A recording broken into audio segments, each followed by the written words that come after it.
અંકલેશ્વરમાં સીએનજી પંપની બહાર એક રિક્ષામાં અચાનક આગ લાગતા દોડધામ મચી ગઈ. અંકલેશ્વરમાં સીએનજી પંપની બહાર એક રિક્ષામાં અચાનક આગ લાગતા દોડધામ મચી ગઈ હતી. રિક્ષા ચાલકે તાત્કાલિક ડોલ વડે પાણી લાવી આગ ઉપર નાખતા આગ ઓલવાઈ ગઈ હતી, જેના કારણે મોટી ઘટના બનતા અટકી હતી. અંકલેશ્વરના વાલિયા ચોકડી નજીક આવેલા સીએનજી પંપ બહાર એક રિક્ષામાં ધુમાડા સાથે અચાનક આગ લાગતા દોડધામ મચી ગઈ હતી.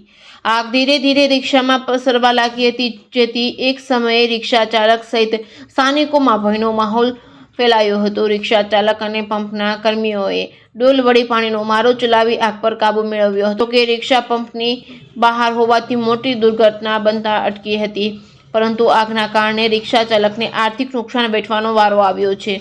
Reporting by Ketan Mehta, Bharuch.